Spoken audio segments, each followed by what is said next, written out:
Okay, this is Rita Carr, Chair of the Nantucket Historical Commission, calling to order the Friday, June 20th, 2025 meeting of the Nantucket Historical Commission to order. This meeting is being conducted in a hybrid format, in person and online via Zoom, and it is being audio and video recorded. I'll start with a roll call of commission members present. We have Clement Durkee here, Sarah McLean here, George Butterworth here, Angus McLeod here, and myself, as well as Preservation Planner Holly Backus here, and at the moment, nobody on Zoom. Okay, so first thing on the agenda is public comment, but there, unless Holly, you have a comment, no members of the public here. So staff update. Holly, what do you have to update? I can think that basically the biggest update would be the fact that we're planning our CLG meeting for next Friday. A draft at 1 p.m. via Zoom. Link will be going out with the agenda. I might be sending the link out before the agenda, but just need to finalize that with the chairs and that will go out. Obviously in Zoom land, so be sure to be ready for that.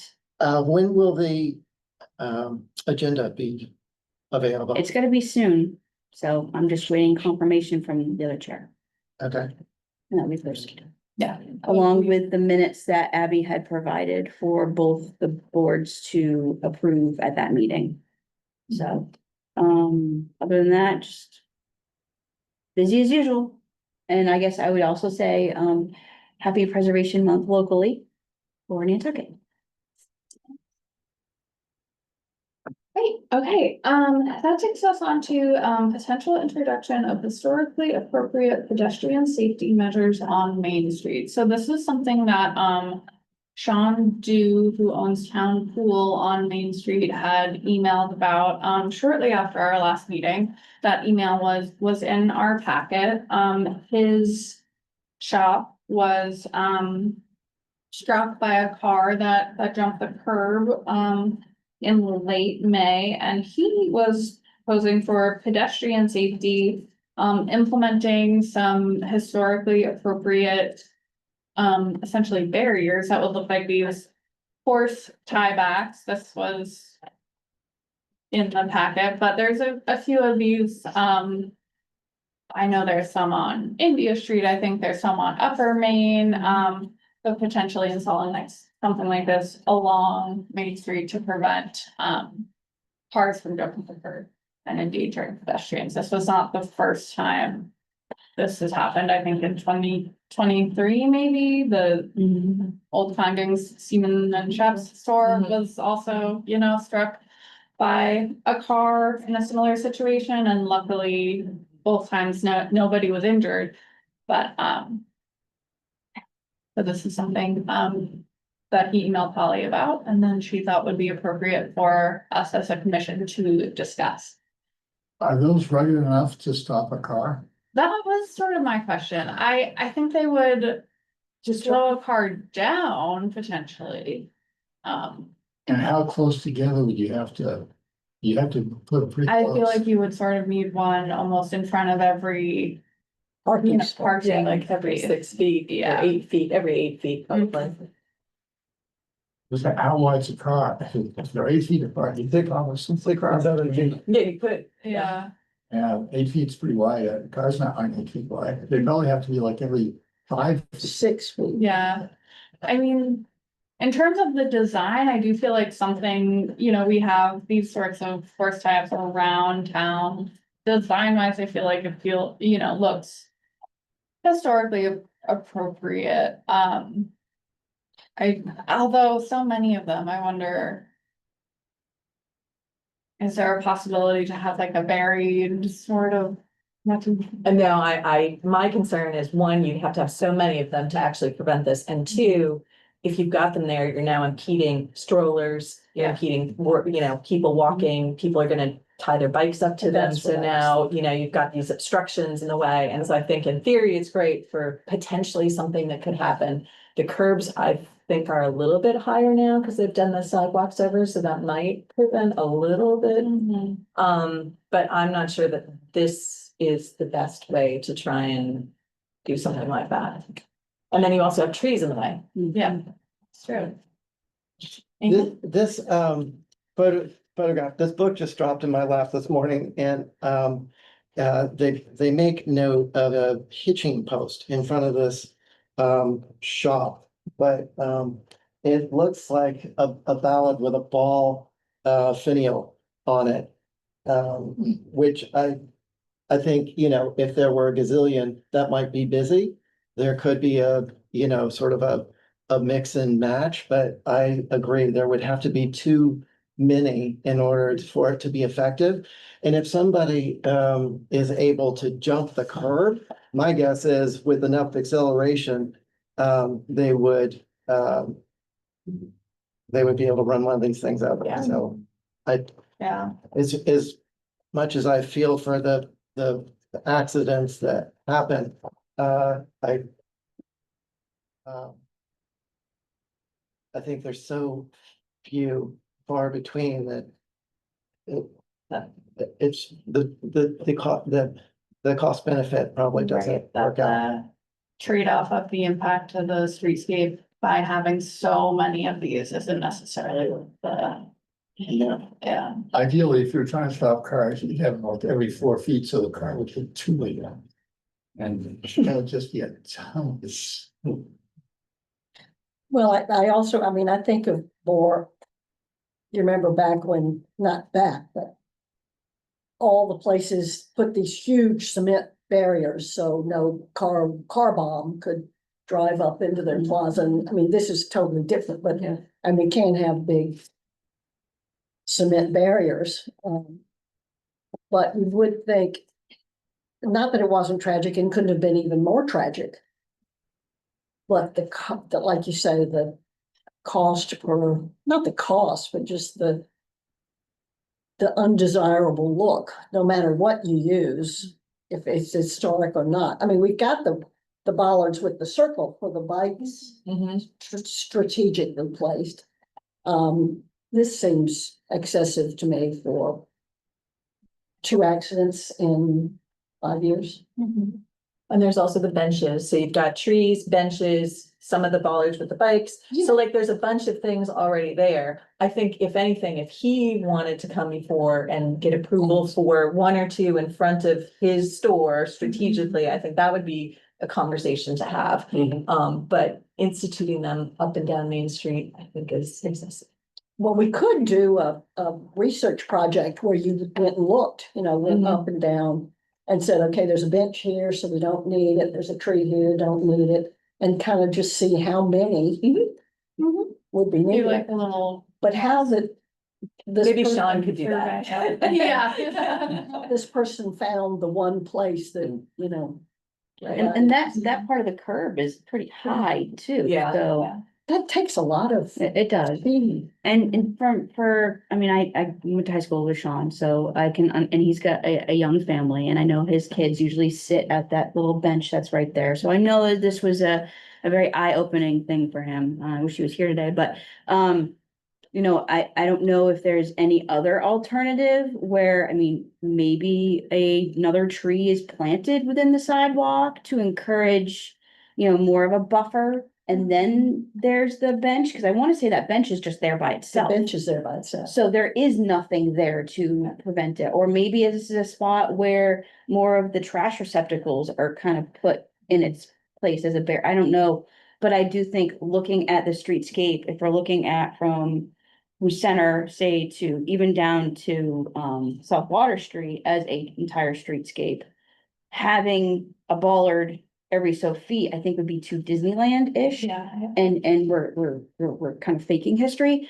Not saying they're not appropriate, but you know, what that I looks think like. so many of them, yeah, creates a negative visual impact. which is Exactly. Not in keeping with, you know, historically what's been a lot on Main Street. So I also wonder if maybe this is a question best to be considered by like the bicycle and pedestrian advisory committee. And then if they think something like this is really necessary, then maybe we could weigh in on terms of specific aesthetics. Yeah. But I think Yeah. it's sounding like from our conversation, generally, we're not in favor of any sort of recommendation that would implement something like this all the way up and down Main Street. No. Okay. But I do like the idea of something for him. Yeah, Yeah, in this specific case, it does feel potentially appropriate there. And I like the idea of a tree being there. It would take a while, but it would. Well, So the only thing. Trees would have to be pretty close together to. Oh. Affected Well, variance. more like just. No, you just mean there. just Just there? that one specific Yeah. storefront. So I would say then you have to look at whatever trees are around it and the canopy above, and that's gonna dictate how close it can be. Yep. and So there's that's- Dale, Yeah, count for Dale.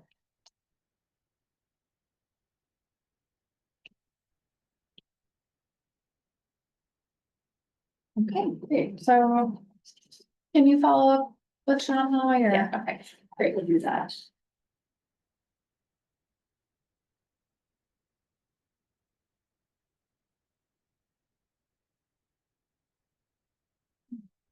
okay. And then, so next, at our last meeting, we voted in favor of writing a letter to Dark Sky International, which would, encourage them to make an exemption to our main streets to allow, us to retain glass globes on the streetlights along Main. So there's a draft of that letter in the packet and up on the screen here. If anyone had any comments, I'd love to hear them. If not, we send this on. I thought it was an excellent letter. Thank you.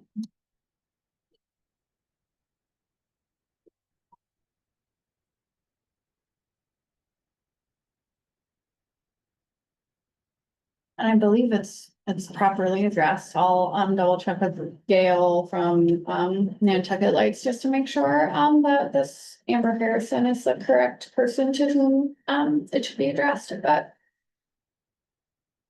thank you for that, Rita. That's perfect. okay, great. So please send it. All right, I will do that. Yeah, get that sent off as soon as possible. Next on the agenda, we have an update from Holly on our historic resource surveys, the status of our various projects. Yes. Holly. So, I was told this week or last week, I can't remember. One, our reimbursement for the fiscal 22 is being cut from the state, so that's good news. Great. Yes, they've only had the paperwork for a while, but you know, state's slower than we are. And then, there's been some changes, I think I mentioned this before, with procurement as far as what we do as staff. They have an online program that we are utilizing, is software.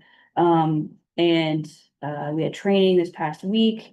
For this commission, the wind farm funding that we received to survey the town-owned historic resources, as well as those surveys that we found throughout the last two PAL projects where we didn't want to utilize them to do a continuation sheet. So for instance, if it was a property where the HTC allowed the structure to leave or be demolished, obviously that record needs to be updated for it to be.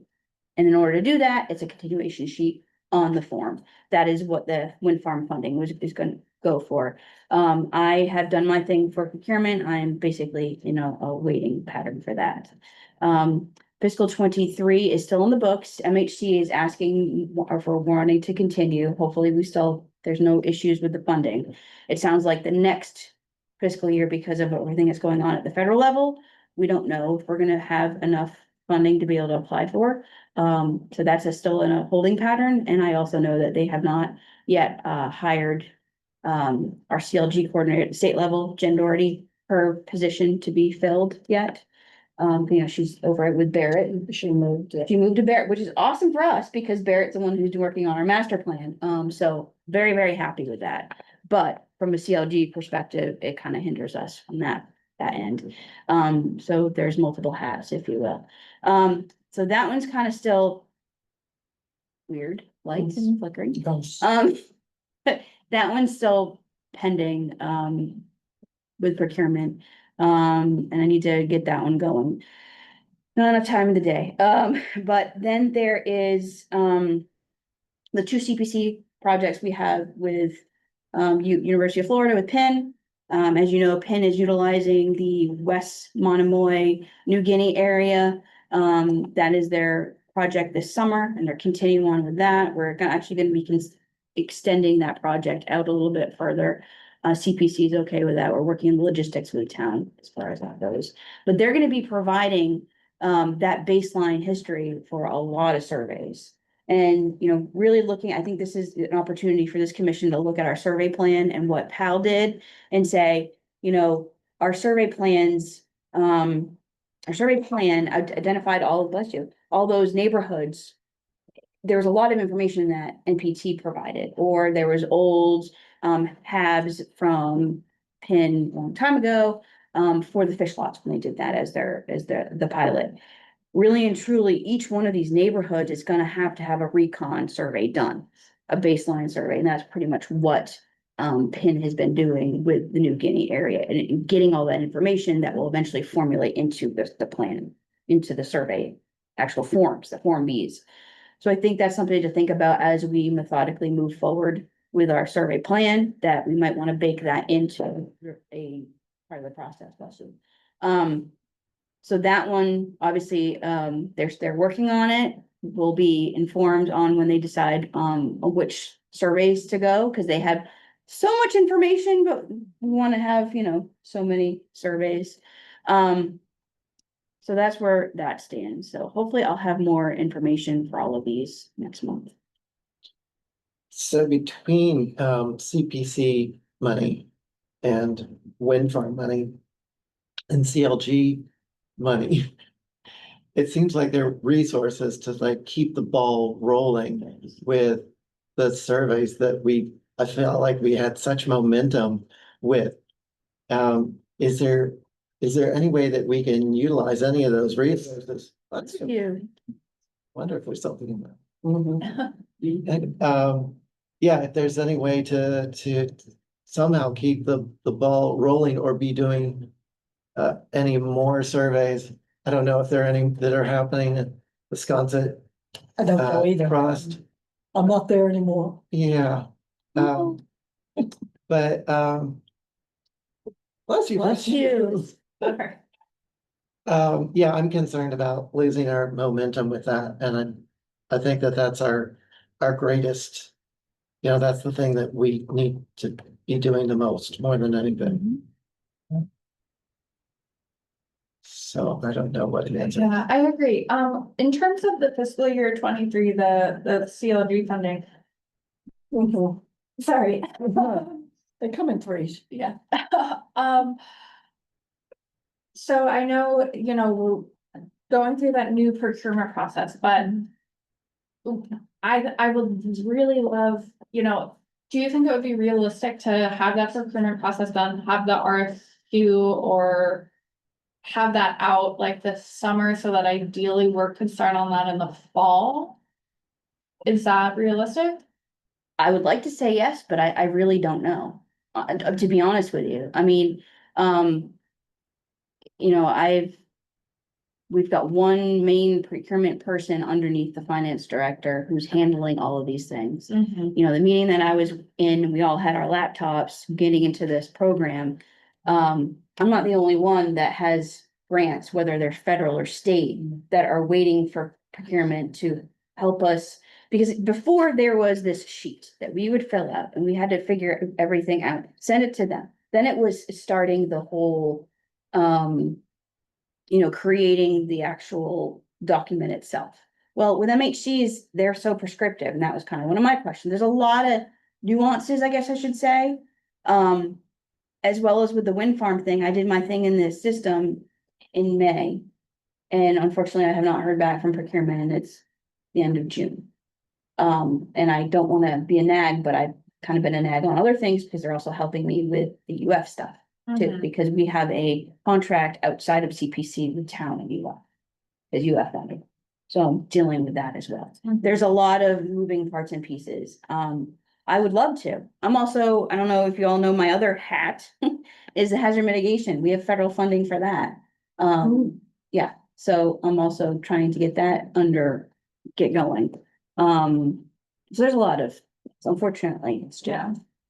me. Yeah, I just really feel like, especially for, like, because that CLG level funding is really what, like, has, I really am appreciative of like all the work that Penn is doing and all those other survey projects. It feels like this funding through the CLG is what's really leading to those new Form Bs that are being reported in Macris, and I think we have discussed that, like, that, like, that's what's really gonna make a difference in terms of, Yeah, let's, that historic information, having that all in Macris, and so. that was another reason why I was mentioning about the HPF funding and advocating to our representatives that that funding is important, because of course, yes, it puts us in a mark, but as we know, we were the 27th community within Massachusetts to be a CLG, but since then they've added more. Mhm. So that pile is going to be reduced if the federal government is going to reduce the amount that each ship out gets, Mm. unfortunately. Yeah. It sounds like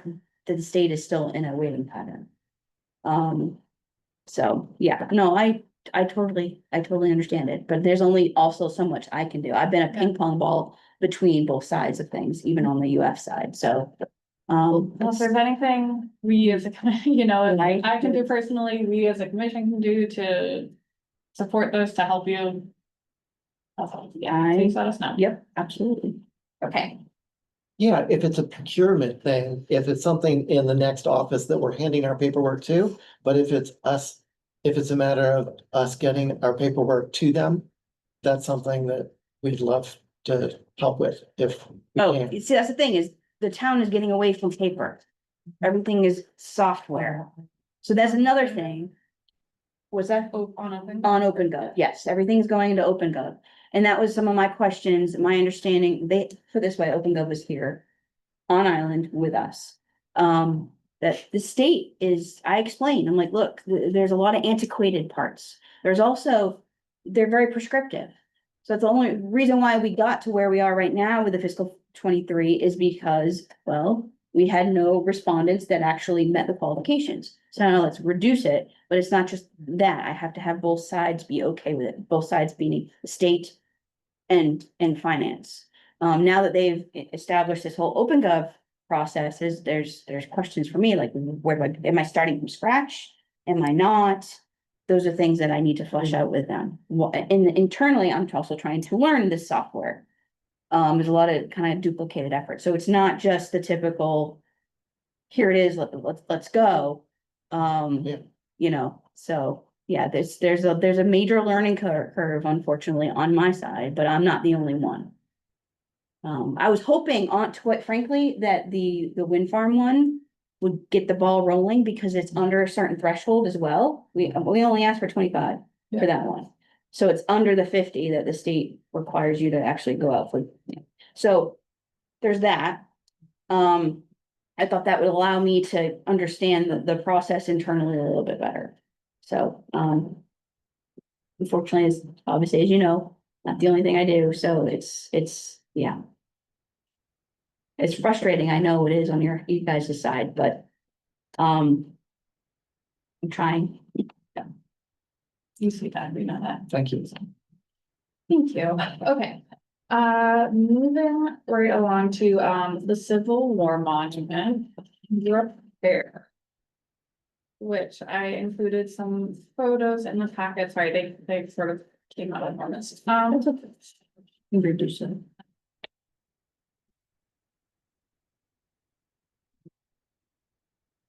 So this, the repair was completed shortly after our last meeting on, Sunday, May 18th.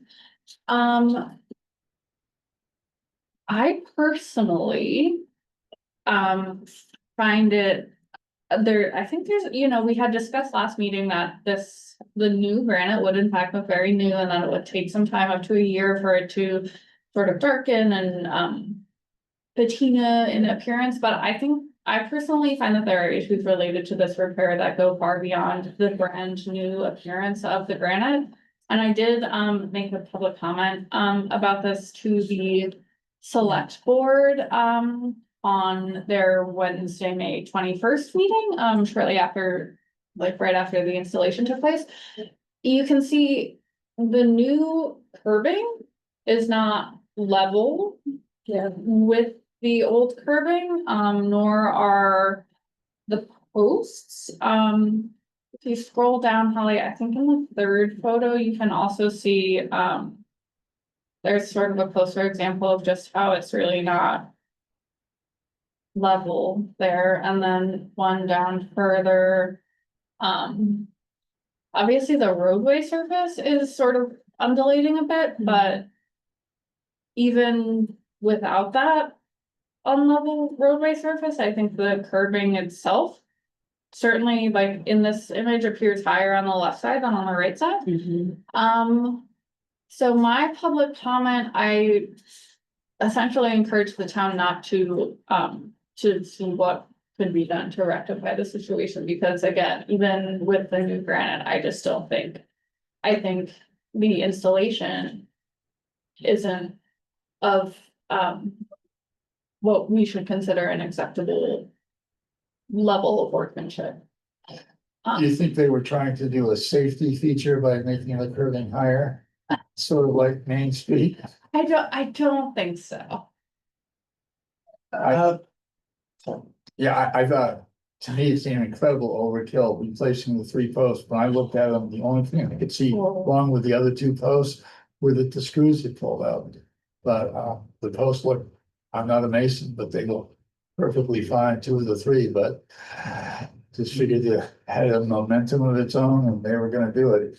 Yeah, I also have a question of just the process as to how this repair was undertaken, because there was an insurance claim, it was handled through Bartlett Consolidated, who have done other insurance claims for the town, for example, in the Main Street, horse fountain has been struck within, twice within the last 5 years. They oversaw that repair, and that I think was really done exceptionally well by the subcontractor that Barrett chose for, or Bartlett, excuse me, chose for that job. In this case, I question why the town wasn't consulted at all in the process of selecting the subcontractor who would actually perform the repair. Polly, wasn't consulted. We were never, as far as I know, not provided with any sort of actual written down scope of what Right. the repair would be, so my also concern is like, how do we prevent something like this from happening again? Because, the entirety of Nantucket is a National Historic Landmark. This is a very prominent site and, a landmark within that landmark, really. And I think it's detracting to the historic character of the island to see this repair that's just, again, in my personal opinion, just, I don't think it needs the. And stone's also, it's not, the granite just really doesn't match what's there existing, and it's dressed differently. and another thing is that if you scroll to the next picture, it's the, The more close-up one. yeah, you can see that this distance here Mhm. is less than this, Yeah, and this is certainly less than that.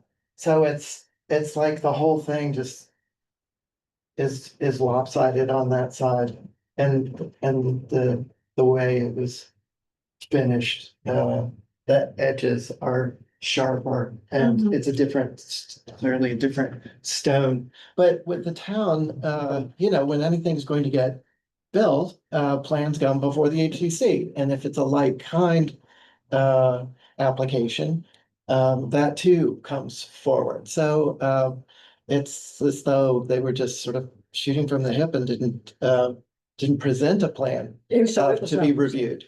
It was not presented to the HTC. Well, no, it wouldn't be. It wouldn't be, no. No, Not, I'm just using Right. that as an example, is that whenever work is happening that is out there, somebody's from the town is looking at it.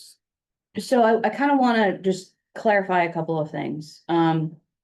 Because I know from the select board side, they're saying, well, our preservation planner was consulted. Yes, I was consulted with an email, which you both have seen, where the insurance company has said, this is who's doing the work. It wasn't like I got to pick Yeah. who was going to do the work. So just the benefit of anybody that's watching, Mhm. or Or will see watch a later. You Yeah, want, and then but I will tell you the gentleman who, now I don't know if he physically came to Nantucket. I know he was sending some of his guys here. I talked to him, there was no written scope. He explained to me the scope over the phone. And explained some of the places he's worked on. He, he's the chair of the cemetery commission up in Plymouth. Plymouth is obviously one of the oldest cemeteries, of the founding of this nation. So there, I have a little respect from that perspective, but I do agree that it would have been nice, because I even asked, is there anything that I can see?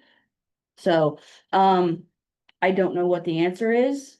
I don't know what kind of response. I think they've already answered responses from that public. So the Session. public comment I received was just essentially said that you were consulted on the, choosing of the granite. I also asked a question of what has happened to the historic granite that was removed. They responded that Bartlett, the response from the select board via Erica in the follow-up meeting was that Bartlett Consolidated was in possession of the granite that was damaged, like during the actual vehicle strike, and that was being transferred to the DPW. They didn't respond to what happened to the granite that was removed when the repair was done. And just from practical, a practical perspective, because this is Quincy granite that's not quarried anymore, that is hard to come by, that granite is somewhat valuable. And if we're ever in a situation like this where maybe one of these other posts is hit or damaged, or there's a way to do a repair, I think it's important that that material be retained by the DPW for future use. Yep. but see, if it were okay for future use, it could have not been replaced to begin with. It could stay. Yep, yep. I would also question, so you can see where they cut back one of the bushes and the soil is much higher on the other side. I'm wondering if it's actually the same size, like if it got smaller. Because they would have, and that's higher because they needed to retain the soil because they were shrinking the circle. Because if you look at that, it would make more sense, because it probably wasn't measured all the same when it was first installed. But that, if it was the same slope down as the bush right in front of us, the boxwood, it would come out further into the road. And they would not need as high the granite curbing to retain all of the soil behind it. And I do agree, we should have kept it here. I mean, I can tell you how much each one of those granite pieces would cost in today's, not having to buy them municipally, which probably are 2 or 3 times that. But it's thousands of dollars worth of valuable material that we should definitely have. Yes. And then they could have treated, the exposed portion of the lower curbing could have been chiseled to give it less of More of a a sawn cut, yeah.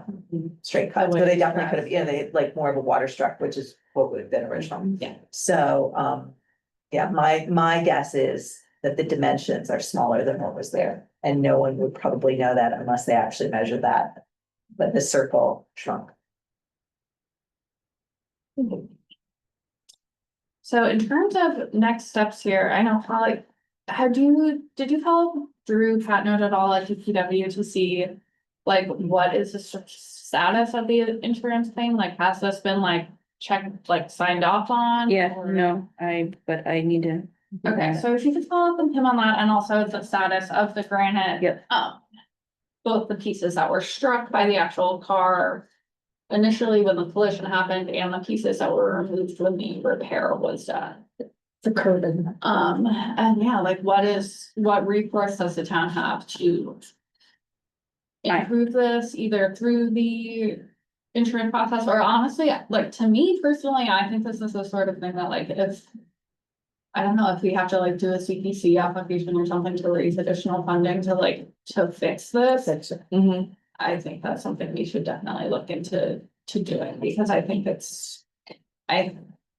Yeah, I think it's important, especially given that this is a Civil War monument to the Nantucketers who fought and died, to preserve the Union. I do know DPW has the pieces that were hit. Okay, That's what Drew had told me before the guys came to do the work. okay. What happened So- with the pieces that they had to take, I don't know. Cause like honestly, if those went off island with the guys who did the repair, like I don't think that's right. I think like we should retain that material because. Yeah, just like they're saying, $1,000. For it. Well, the curbing wasn't damaged, I mean, they, like every single piece of this monument Been has been hit. struck over time, Yeah. like you can see even in that one photo, that's sort of a more of a close-up, like. You can Yeah, see you that can one see. post is clearly damaged, but like, Yeah, that post looks worse than two of the ones they replaced. Yeah. So, so. this, Okay, so, it's also unfortunate that when you go down. That North Liberty, you see all three of the new ones, all the right, I mean, obviously they are in a row. oh, But, when you know, like. When you're going across down the the street, you come down to that stop sign, you just blast right into those three, so. that's exactly what happens. That's That- the exactly car- what happened. Car blast through there and all the, And what's it's in the road definitely up here? something that has happened, but something blocking me. yeah. All right, so we'll, thank you, Holly, for following up on that, and if there, again. There's anything that I can do, that we can do, that. Yep. Please keep us posted. That brings us to this state Senate bill. Bill S 1428 presented by Senator Joanne Comerford, which is proposing amendments to chapter 40C to the statewide enabling legislation for historic district commissions, which wouldn't impact our HCC because of the special act, but it's also amending the enabling legislation for historical commissions. Holly, do you? Yes. do the rest? So, there's been a lot of discussion on this on the historic preservation listserv from MHC a lot the last 2 week or so. And so the deputy SHPO, Michael Steinitz, had sent an email to all of us that basically said, at the end of the day, that anyone with concerns about how historic preservation works at the local level in Massachusetts should be aware of what's being proposed. So that's right off the get-go. There was also a note that MHC was not consulted on the drafting of this bill. And I also saw another one about Preservation of Massachusetts, the state's nonprofit, not being consulted on this bill. There's also an email, I think I forwarded you all an email this morning. And I referred to our former CLG coordinator at the state level, who is a preservation planner. Jen Doherty, she is also obviously on this listserv, and there's a lot of different things that she said in her comments. Basically, if we want to send comments to the legislature, we should do it, they said, by 2 weeks after June 10th, so that is by next Tuesday, the 24th. But at the end of the day, the proposed amendments would require all communities with a local historical commission, excuse me, to review the demolition of all structures. Now, as we had mentioned, we have our special act. So my question, what does that have to do with the two of us, communities that have a special act in that regard? Because this commission doesn't review anything for demo delay, and that's what it's doing. It's circumventing that demo delay part. Yeah, for the state, sorry. Yes. for communities that have implemented demolition delay, it's the bulk of these Correct. changes are. Essentially inserting into the enabling legislation, this mandatory demolition delay for any structure within any municipality with a historical commission of 50 years 50 years older, which. I feel like on its face is not necessarily a bad thing, Right. but the way one thing that this bill does, it says that. It applies typically for communities with demolition delay, and this isn't really how things work here on Nantucket, but if a. Building falls within a local historic district, that demolition delay doesn't necessarily apply because that local historic district commission has the authority to just straight up straight up deny an application for demolition. This would sort of would circumvent that, to create a situation where an HDC couldn't just deny a demolition request. They would only be able to delay it. delay it, right, which, I mean, it totally goes against the special act. It goes against even our demo delay, which our demo delay is like any other in the Commonwealth because of our special act. And it also will put everything, pretty much before you all as well. So there's the kind of the crux of it all. It affects the historic district across the entire state. But I have not seen anything come across, like for Cambridge, for instance. I want to know what Cambridge's thinking about this. They have their special act. So how does that all work out? I have a question. So would this supersede our special act? Like, would it, or like, what's the showing the egg I situation? feel personally, I am sort of unclear on that, and Holly, I don't know if you have any greater insight. I think it's essentially saying that the reviewing process for the demolition delay falls to the historical commission. But our HDC, the review process on that delay period sits, currently sits outside of that. Here. Correct, it does. So with the special act, I don't know. think that would supersede I this think it changes would. because our HDC exists outside of chapter Right. 40C. Abby has her hand raised. Yes, I do see that.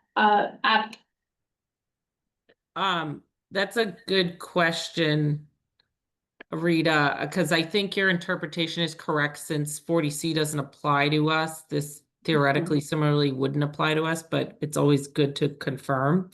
But I guess my question was, does the HDC have any position on this as well? I mean, I think I had the same concerns because I read what Jen Doherty wrote. And I think I just had the concerns that like it didn't seem to build the community support and like get the support of the organizations who you would normally think if you're making any of these types of changes, you would work really closely with them. And it didn't seem to have that. So that's my bigger concern of like, I think whether or not, like you're saying, Rita, whether it's on the face or not, I mean, I think ultimately it wouldn't really affect us because of that, but I don't know. But I think no matter what, if someone is working on these changes, they should work very closely with those organizations so that everyone is on the same page. Yeah, it seems like the driving force behind this is to make it easier to demolish things. I don't view it that way personally, but So why do we think this senator is proposing this at this time? What is his interest? I couldn't say that. I mean, I think it is because. Again, I haven't spoken to this senator about this, or I don't. It seems like to me that this is seeking to sort of standardize the demolition delay process, because right now. The Massachusetts Historical Commission provides a sort of boilerplate, like basic, sort of like a recommended language for different municipalities as they seek to implement demolition delay, but it is different all across the Commonwealth and the 100 something, cities and towns that have demolition delay policies in place. So I don't, in some ways, it's making it more difficult to demolish something because there's towns that have historical commissions that don't currently have demolition delay policies that would then now have to have these demo delays in place under this act.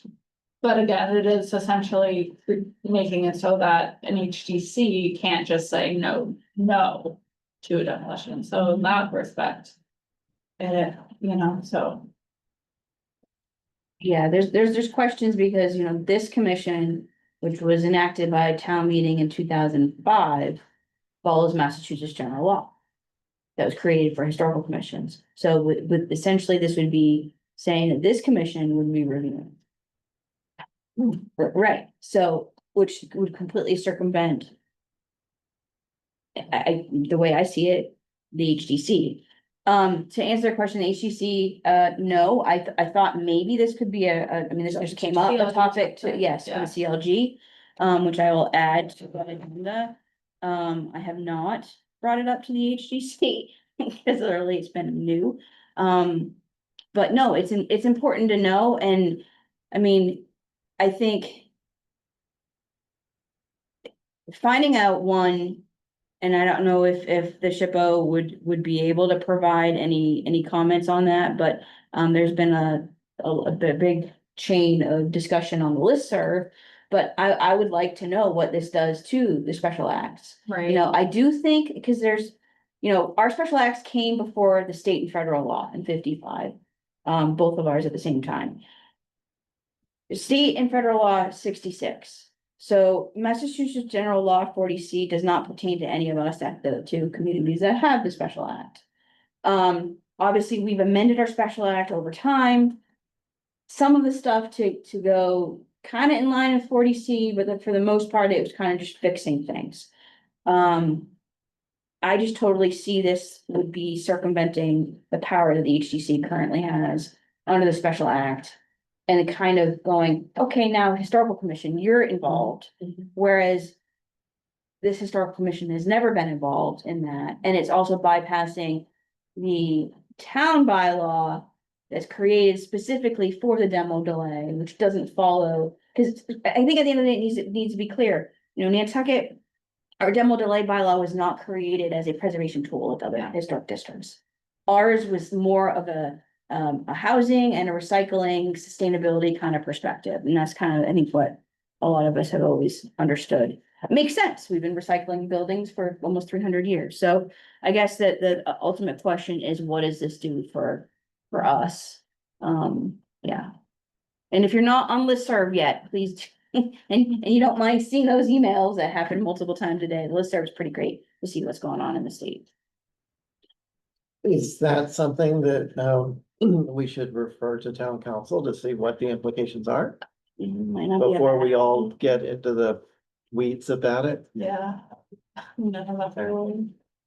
But I mean, what it sounds like is, yes, there would be more demo delays out there, but delay or not, a demo's a demo. And at the end of the day, if we're not able to, well, through the HDC or the historical commission, be able to deny a demo, you know, that's a net loss. And under this, who finally decides whether a demo is allowed or not? What was that? So under this, the demolition could be, you know, delayed in hopes of, you know, finding a solution of, you know, moving a structure, but ultimately could not be refused, like denied straight out is my understanding. So basically, it's just a placeholder, it's a timing thing. So let's say they put a 90-day hold on it, but after those 90 days, it can be demoed no matter what, according to this. Yeah, That's a problem. yeah, Perfect. yeah. And so there's nothing that's. No structure is so significant that it can't be demolished at all under this? That's my understanding. Well, very upsetting. Right. Right. Paul Revere's house can be just demolished because someone needs to build something now. Yes. Yeah, it takes demolition by neglect. Like Yeah. one step further, because this would be a whole lot faster than letting something Yeah. go for 5 years or 10 years or however long. So we can, send written, I think it would be helpful for the, I mean, granted, yes, we need to find out from town council what their interpretation is. Which I will be asking the planning director on that. Okay. But at the same time, comments are due by next By Tuesday. I think So- something we can all, Mhm. all definitely agree on, you know, I'm concerned that like there was no outreach to the Massachusetts Historical Commission on this or to Preservation Massachusetts, so I could draft like a very brief short letter that says we as the Nantucket Historical Commission encourage the Senate, the House encourage further outreach to the preservation community on this proposed bill, including Preservation Massachusetts, the Massachusetts Historical Commission and local preservation commissions, just something like that, essentially. not weighing in on the specifics of the right. bill, but saying that there should be more outreach and discussion Right, amongst the preservation community. Is that something? I'll make that motion. I'll second. Okay, so motion by Angus, second by Sarah, comment, Aye. Angus, Aye. George, I, Aye. I'm an aye as well. And- Oh, and Abby, Abby. sorry. I'm also an I think that's a great idea.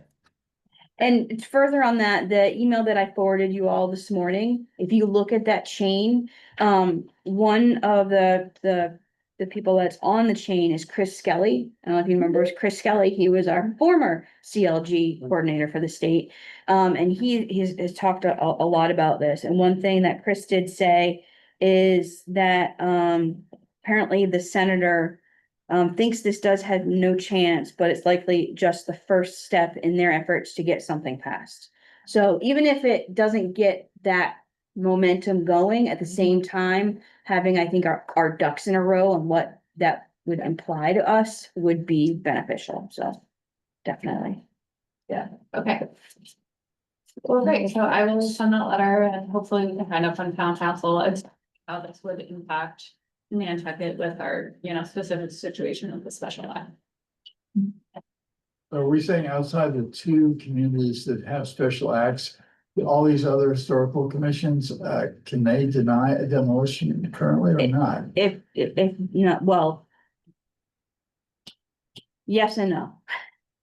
So, because this does amend Massachusetts general law for historical commissions. No, And but a lot, currently, there are some, yes, historical Yes. commissions have an active role within the demo delay They can process. deny the demolition. Yes, any, Yes, for any, property, sorry, Holly, you're within, fine. if it's within a local historic district, right. then that historic district commission can deny that demolition. And we're saying if this passes, they would not be able to deny it. That's my understanding. Yeah, that would be a major change. Yeah. Which makes me really wonder what the motivation behind one? the senator Right. is. Right. Why he's Construction. opposed- Building. For- Yeah. if- Extension. Yeah, Yeah. absolutely. And if you're, I mean, I don't wanna, go further onto it, but if you see the district that he represents, or sorry, she, yep, Joanne, sorry, my bad. Yeah, it's near Worcester, so maybe this is more of a development type of tool. Well, there's probably a lot of old homes, multi-family structures that the expense of rehabbing them and, is too great. But I definitely don't think that that should Right. weigh in on the rest of the state and the historic structures that should be saved. So, I 100% agree, Sarah. I mean, I think it's one thing if she wants to work on something within her district and with her community, but to Mhm. then just like blanket possibly like screwing other communities within the state, it just seems really odd that like why wouldn't you try to talk to the organizations that know the most about preservation in Massachusetts if this is a statewide thing is very odd to me. Like I would think your biggest thing would be trying to build support from them. Or even if they don't agree, at least they would know about it. It just seems a weird way to do it. but my guess is that's the last thing she wants, because think of Salem, Massachusetts, for instance. I Mhm. mean, then all of a sudden now you've got 17th century houses that could be demoed because someone decides that they just don't want them there anymore. And so my guess is she was hoping that people wouldn't take as much notice as, or understand and ask these very difficult questions of like, does this mean nothing, anything can be demoed? And you're right, I mean, she should have gone to the prime stakeholders first, and so there's always a reason she didn't. Yeah, true. Because she doesn't want anyone to know. Exactly. Yeah. Yep. All right. Okay, so I will get that letter drafted and sent out, promptly, since that deadline is soon, but yeah, so I'll take on that over the weekend. So now we have commission goals. This was the goal document as it stands from our May meeting. Abby, did you want to share, or should we just go through this one? I can share. I have an Okay. updated version, Wonderful, which thank I you. will update live as we're going. Great, thank you, Abby. All right. First thing on this, hold on, I just need to move my little bar. The survey, I'm sorry, I have to go back and listen to the beginning of the meeting, but do we have any updates, Holly, on the grant survey? Not right now, still pending. Yeah, and still. all of that. Okay, so I'll just change the date to, And hopefully we'll find out when they're also in Macris, because right now they're not. Right, yeah, yeah. okay. Um, And then same thing for that RFQ, still pending. Yeah. Yeah. Yeah, still no update, on the Meridian stone protection, there, but we did hear from Drew Patnode and the DPW that they intend to fix the ones on Bear Street at the very least. Yes. But obviously the DPW has a lot of them. Okay, Winter Street, yes, I think the cobblestones look great. They do. I'm so excited about that. I was walking down Pine Street yesterday and just like that streetscape with the restored cobblestones, it looks really beautiful. Yeah. So that's exciting. Yes. So this one is complete. Yes. Oh, And I honestly think like the Winter Street, in my opinion, restoration of those cobblestones is like the icing on the cake for this whole sewer force main catastrophic failure project has been going on since 2018. Well, that was when it happened.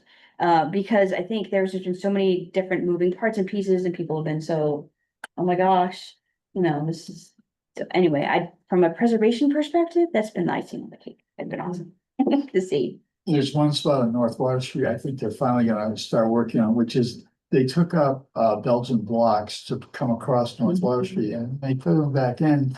They put them up so high that they created a puddle about 35 feet long and Oh. 15, 17 North Water Street because there's blocks that are higher than the depression is. But I saw one of my neighbors got somebody from the DPW down. I think they're gonna relay them so that there's a way for the water to get out. Okay. There were people washing out their garbage pails on the top of Step Lane. It goes all the way down Step Lane and then sits on North Water Street till evaporation takes place, because there's no outlet for it anymore since they hopefully brought up some of the blocks higher than others, so they don't slope toward the end of the street, which they're supposed to exit the block. But I think they are gonna work on it, so it's good. Great, thanks for the update, yeah, I'm glad to hear.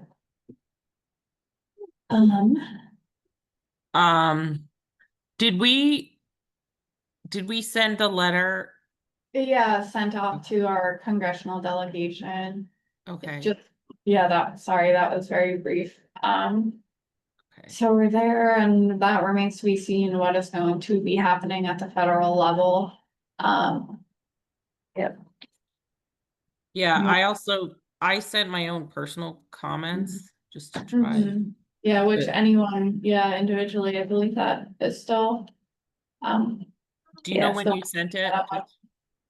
I don't have the date in front of me. I'll just say early June. Okay, great. We are continually advising the town on preservation Yeah. issues. No update there. There are no new reviews, right, Holly? No, The CLG meeting, it is the 27th at 1:00. 1:00, yeah. He is. Dating is.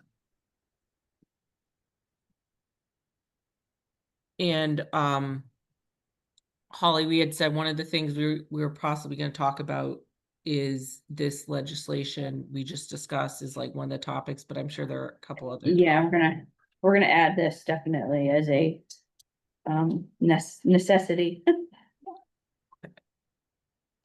All right.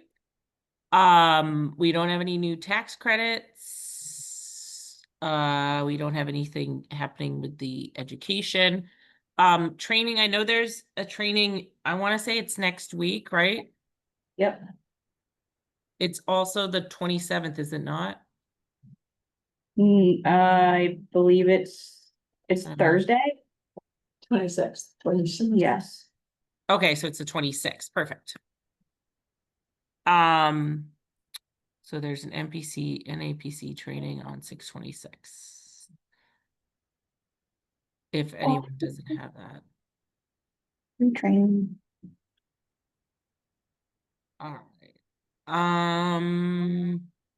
I think NARA has said they would like us October, in October, Yes. to do a training with them. yes. Okay, great. The NARA workshop in October. We already said the focus we want to do on the HCC and the demos, which I think will be great, just especially depending on, even if the legislation doesn't pass, I think it'll be a good thing to just bring up to be like, hey, this is something that people are talking about, if you will, Mhm. like demos. And then Holly, you had said you were exploring doing a DAR workshop on historic preservation. Yes, correct? they actually reached out to me. They want me, they've given me a couple of dates. So it'll probably be August that I'll be going. Cool. Yeah, Awesome. Yeah. Holly. I think they want to know on a local level, like what do we do? What do I do? So, and I think honestly, it would be nice to see a collaboration since DAR's, emphasis, a lot of it is on preservation. That would be great, yeah. Yeah, that's Hopefully. awesome. Build that relationship. Yep.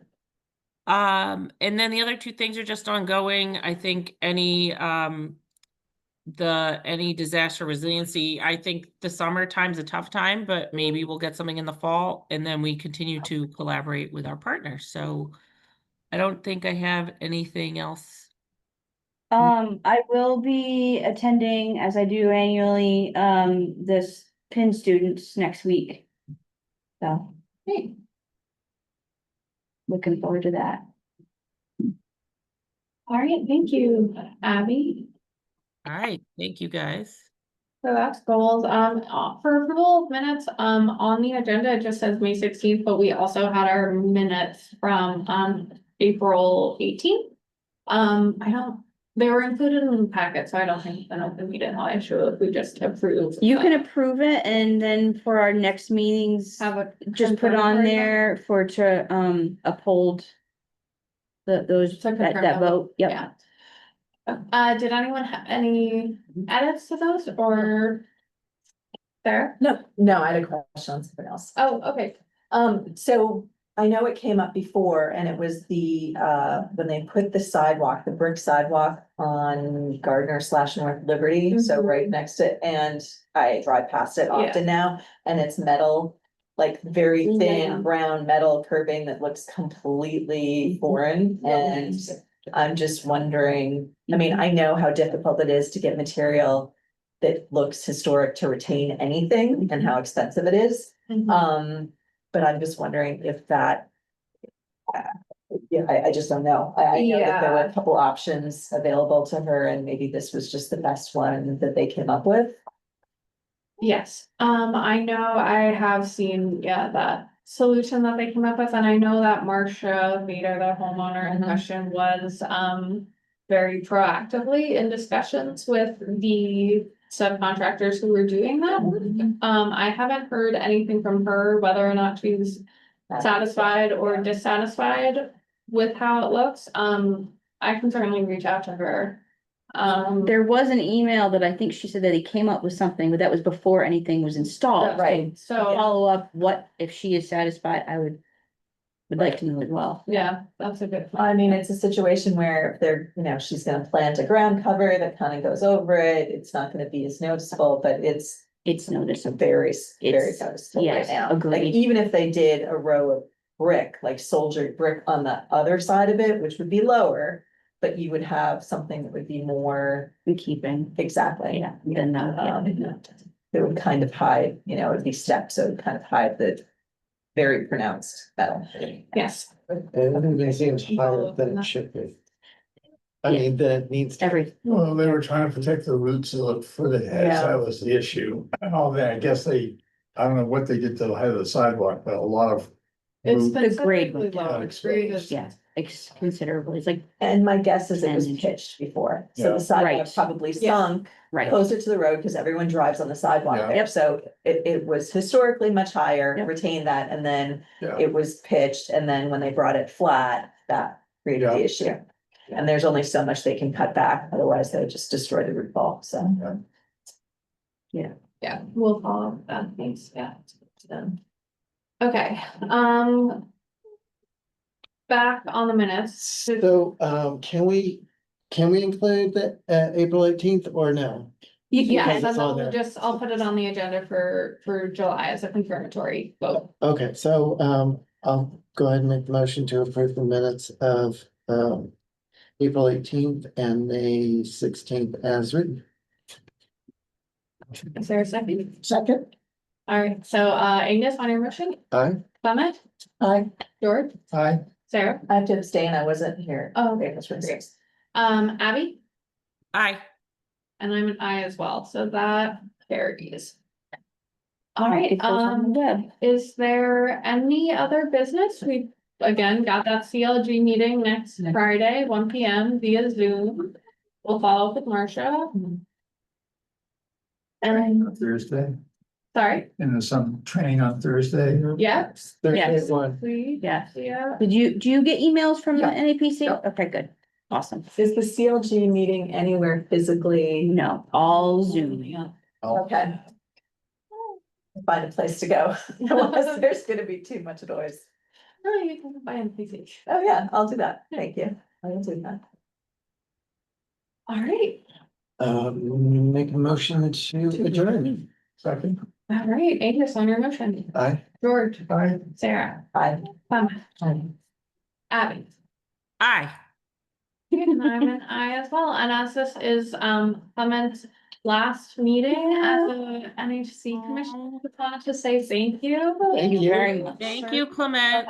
All of it. Here, we'll miss you. 6 years, no, I'll probably read your notes. Clement, I'll run into you in Sconset, I hope. I hope so too, if Juliet's with you. Well, she's always with me. And actually her daycare is in Sconset, so. That's right. Awesome. All right, well, thank you, Clement. Yeah, thank you, Clement. It's been great.